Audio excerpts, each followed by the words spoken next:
Chapter 10. A Warm Welcome. The day grew lighter and warmer as they floated along. After a while, the river rounded a steep shoulder of land that came down upon their left. Under its rocky feet, like an inland cliff, the deepest stream had flowed lapping and bubbling. Suddenly, the cliff fell away. The shores sank. The trees ended. Then Bilbo saw a sight. The lands opened wide about him, filled with the waters of the river, which broke up and wandered in 100 winding courses, or halted in marshes and pools dotted with isles on every side. But still a strong water flowed on steadily through the midst. And far away, its dark head in a torn cloud, there loomed the mountain. Its nearest neighbours to the northeast and the tumbled land that joined it to them could not be seen. All alone it rose and looked across the marshes to the forest. The lonely mountain. Bilbo had come far and through many adventures to see it, and now he did not like the look of it in the least. As he listened to the talk of the raftmen and pieced together the scraps of information they let fall, he soon realised he was very fortunate ever to have seen it at all, even from this distance. Dreary as had been his imprisonment, and unpleasant as was his position, to say nothing of the poor dwarves underneath him, still, he had been more lucky than he had guessed. The talk was all of the trade that came and went on the waterways, and the growth of the traffic on the river, as the roads out of the east towards Mirkwood vanished or fell into disuse, and of the bickerings of the lakemen and the wood elves about the upkeep of the forest river and the care of the banks. These lands had changed much since the days when dwarves dwelt in the mountain, days which most people now remembered only as a very shadowy tradition. They had changed even in recent years, and since the last news that Gandalf had of them. Great floods and rains had swollen the waters and flowed east, and there had been an earthquake or two, which some were inclined to attribute to the dragon, alluding to him chiefly with a curse and an ominous nod in the direction of the mountain. The marshes and bogs had spread wider and wider on either side. Paths had vanished, and many a rider and wanderer too, if they had tried to find the lost ways across. The elf rode through the woods. The elf road through the wood, which the dwarves had followed on the advice of Beorn, now came to a doubtful and little used end at the eastern edge of the forest. Only the river offered any longer a safe way from the skirts of Mirkwood in the north to the mountain-shadowed plains beyond, and the river was guarded by the Wood Elves' king. So you see, Bilbo had come in the end by the only road that was any good. It might have been some comfort to Mr. Baggins shivering on the barrows, if he had known that news of this had reached Gandalf far away and given him great anxiety, and that he was in fact finishing his other business, which does not come into this tale, and getting ready to come in search of Thorin's company. But Bilbo did not know it. All he knew was that the river seemed to go on and on and on forever, and he was hungry, and had a nasty cold in the nose, and did not like the way the mountain seemed to frown at him and threaten him as it drew ever nearer. After a while, however, the river took a more southerly course, and the mountain receded again, and at last, late in the day, the shores grew rocky.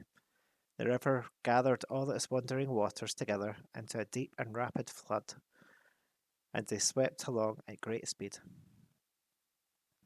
The sun had set when, turning with another sweep towards the east, the forest river rushed into the long lake. There it had a wide mouth with stony cliff-like gates at either side, whose feet were piled with shingles. The long lake? Bilbo had never imagined that any water that was not the sea could look so big. It was so wide that the opposite shores looked small and far, but it was so long that its northerly end, which pointed towards a mountain, could not be seen at all.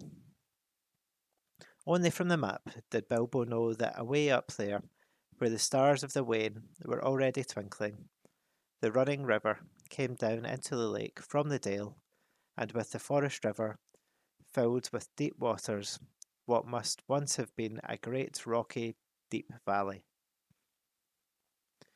At the southern end, the doubled waters poured out again over high waterfalls, and ran away hurriedly to unknown lands. In the still evening air, the noise of the falls could be heard like a distant roar. Not far from the mouth of the forest river was a strange town he heard the elves speak of in the king's cellars. It was not built on the shore, though there were a few huts and buildings there, but right out on the surface of the lake, protected from the swirl of the entering river by a promontory of rock, which formed a calm bay. A great bridge made of wood ran out to where, on huge piles made of forest trees, was built a busy wooden town, not a town of elves, but of men, who still dared to dwell here under the shadow of the distant Dragon Mountain.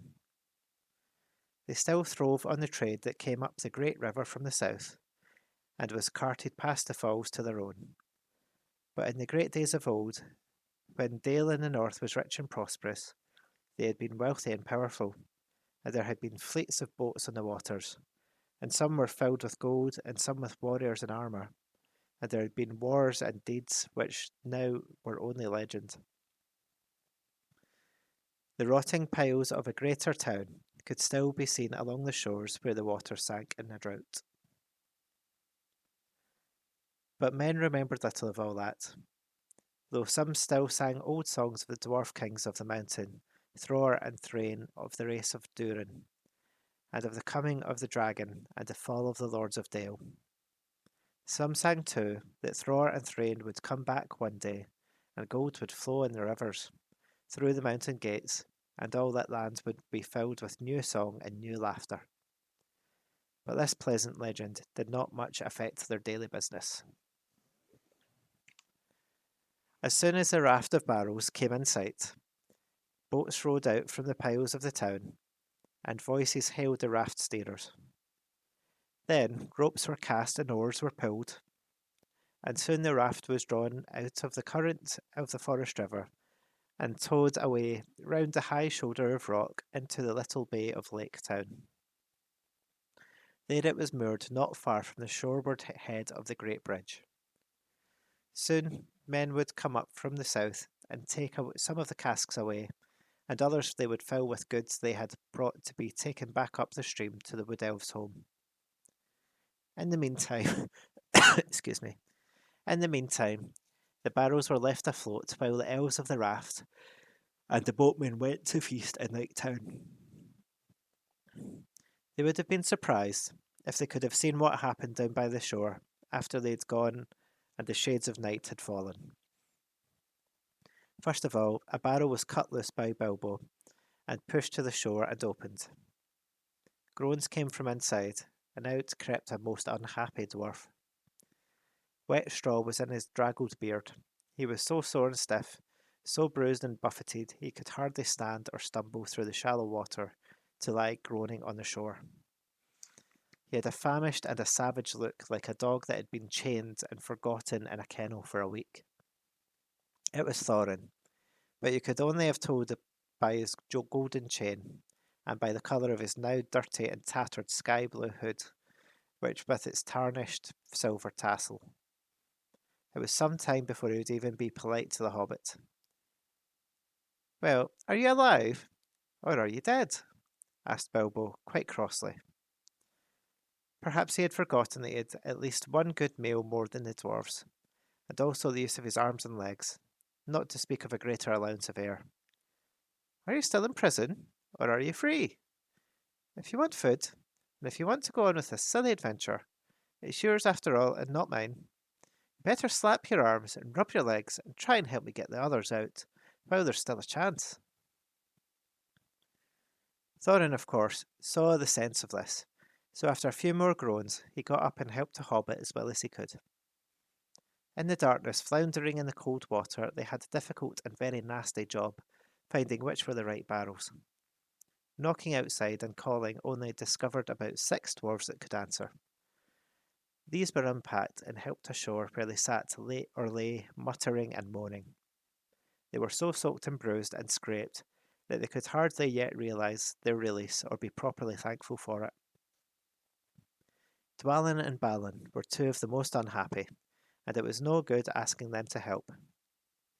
Bifur and Bofur were less knocked about and drier, but they lay down and do nothing. Fili and Kili, however, who were young, for dwarves, had also been packed more neatly with plenty of straw into smaller casks, came out more or less smiling, with only a bruise or 2 and a stiffness that soon wore off. "I hope I never smell the smell of apples again," said Fili. "My tub was full of it. To smell apples everlastingly, when you can scarcely move, and are cold and sick with hunger, is maddening. I could eat anything in the wide world for hours on end, but not an apple."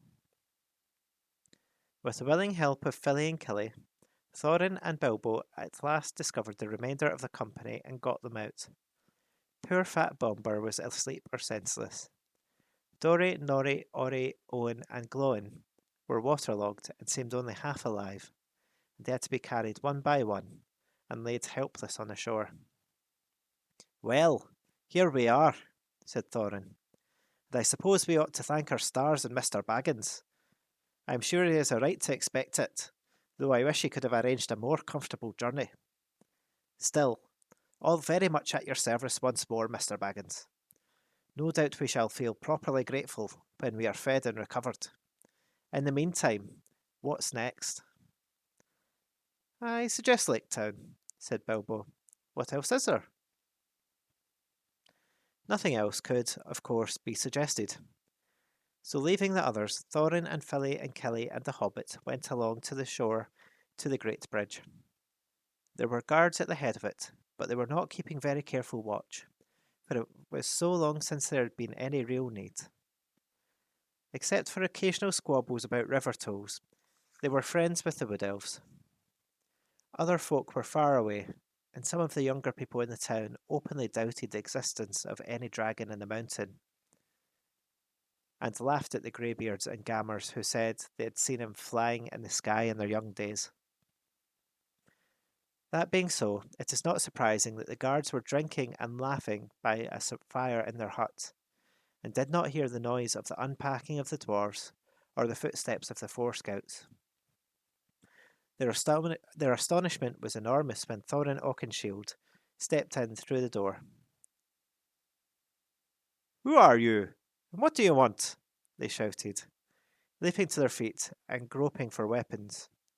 "Thorin, son of Thrain, son of Thror, king under the mountain," said the dwarf in a loud voice, and he looked it, in spite of his torn clothes and draggled hood.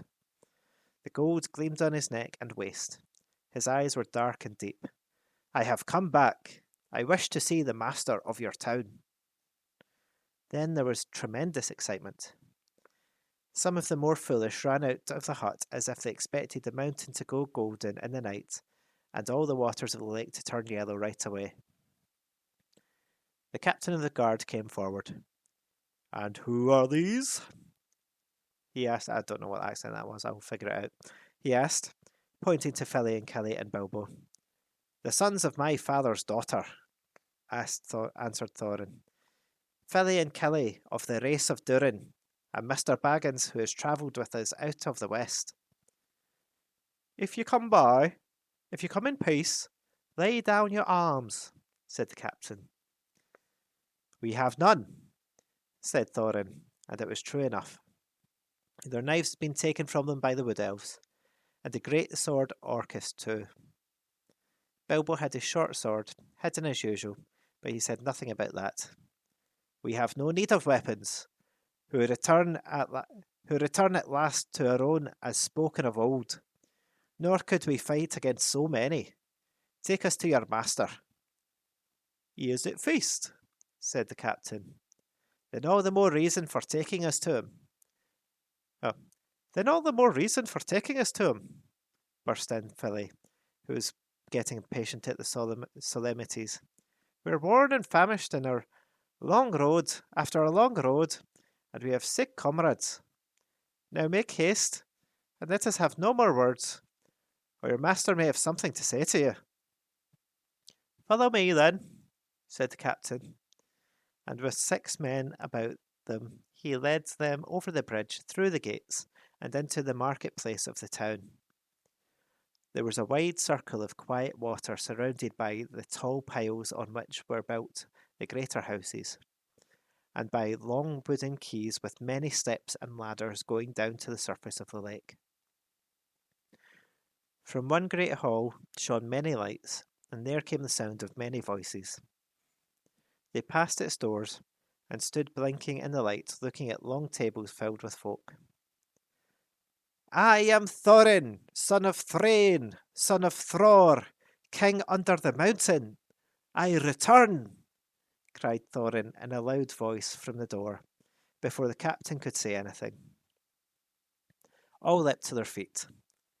The master of the town sprang from his great chair, but none rose in greater surprise than the raftmen of the elves who were sitting at the lower end of the hall.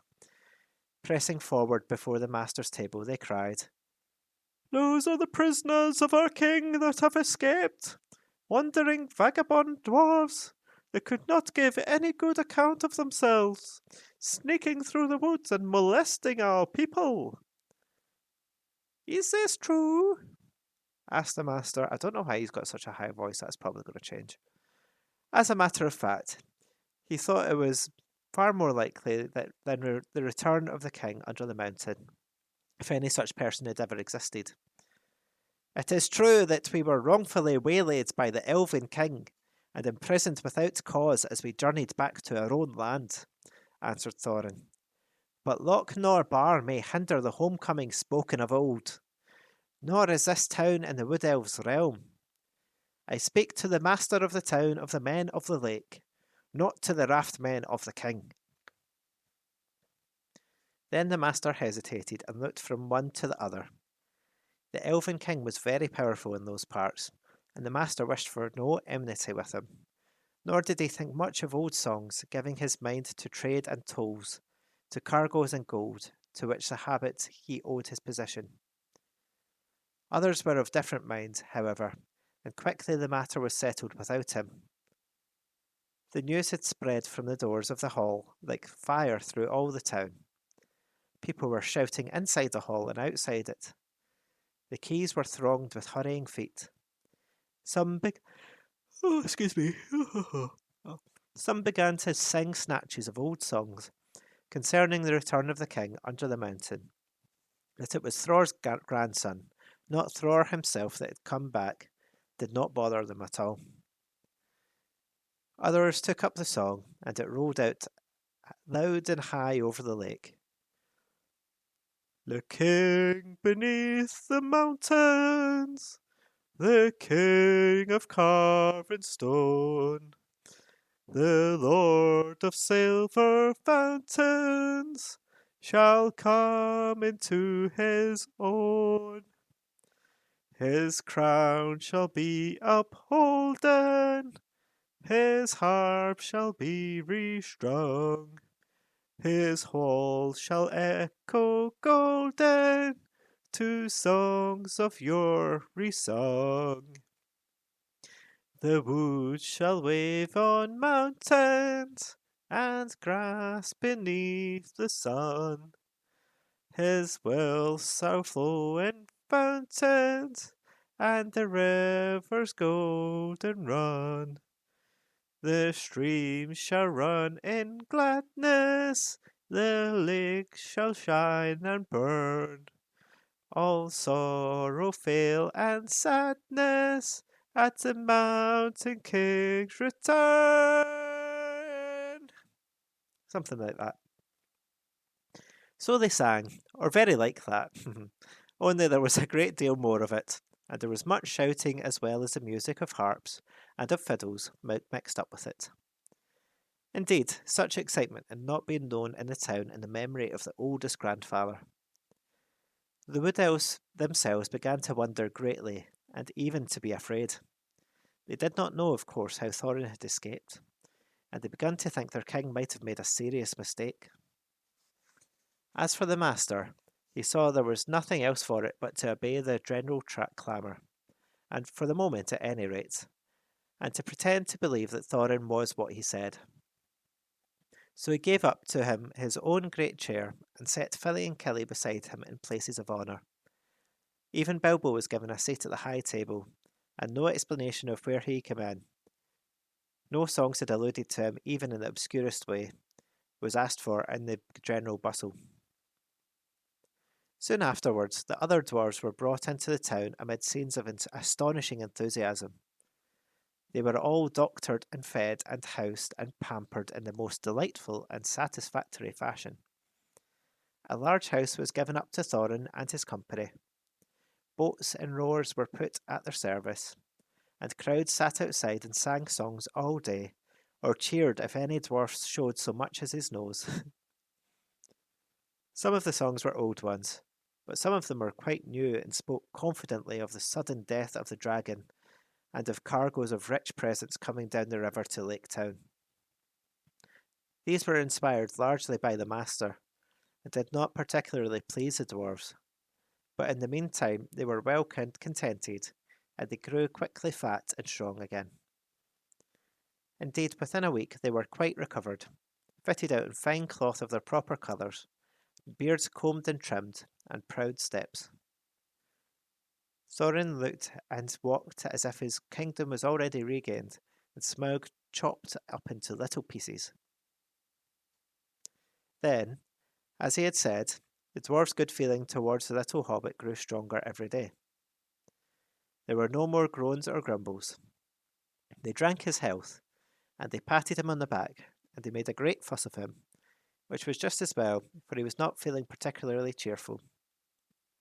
He had not forgotten the look of the mountain, nor the thought of the dragon, and he had, beside, a shocking cold. For 3 days he sneezed and coughed, and he could not go out, and even after that his speeches at banquets were limited to, "Thank you very much." In the meanwhile, the Wood Elves had gone back up the Forest River with their cargoes, and there was great excitement in the king's palace. I have never heard what happened to the chief of the guards and the butler. Nothing, of course, was ever said about the keys or barrows while the dwarves stayed in Lake Town, and Bilbo was careful never to become invisible. Still, I dare say, more was guessed than was known, though doubtless Mr. Baggins remained a bit of a mystery. In any case, the king knew now the dwarf's errand, or thought he did, and he said to himself, "Very well, we'll see. No treasure will come back through Mirkwood without my having something to say in the matter, but I expect they will all come to a bad end, and serve them right." He at any rate did not believe in dwarves fighting and killing dragons like Smaug, and he strongly suspected attempted burglary or something like it, which shows he was a wise elf and wiser than the men of the town, though not quite right, as we shall see in the end. He sent out his spies about the shores of the lake and as far northward toward the mountain as they would go, and waited. At the end of a fortnight, Thorin began to think of departure. While the enthusiasm still lasted in town, was the time to get help. It would not do to let everything cool down with delay. So he spoke to the master and his counsellors, and said that soon he and his company must go on toward the mountain. Then, for the first time, the master was surprised and a little frightened, and he wondered if Thorin was, after all, really a descendant of the old kings. He had never thought that the dwarves would actually dare to approach Smaug, but believed they were frauds who would sooner or later be discovered and be turned out. He was wrong. Thorin, of course, was really the grandson of the king under the mountain, and there was no knowing what a dwarf will not dare to do for revenge or the recovery of his own. But the master was not sorry at all to let them go. They were expensive to keep, and their arrival had turned things into a long holiday in which the business was at a standstill. Let them go and bother Smaug, and see how he welcomes them, he thought. Certainly, O Thorin, Thrain's son, Thror's son, was what he said. You must claim your own. The hour is at hand, spoken of old. What help we offer shall be yours, and we trust your gratitude when your kingdom is regained. So one day, though autumn was now getting far on, and winds were cold, and leaves were falling fast, 3 large boats left Lake Town, laden with rowers, dwarves, Mr. Baggins, and many provisions. Horses and ponies had been sent round by circuitous paths to meet them at their appointed landing place. The master and his councillors bade them farewell from the great steps from the great steps of the town hall, and went down to the lake. People sang on the quays and out of windows. The white oars dipped and splashed. Off they went north up the lake on the last stage of their long journey. I've still got like 120 pages left. The only person thoroughly unhappy was Bilbo.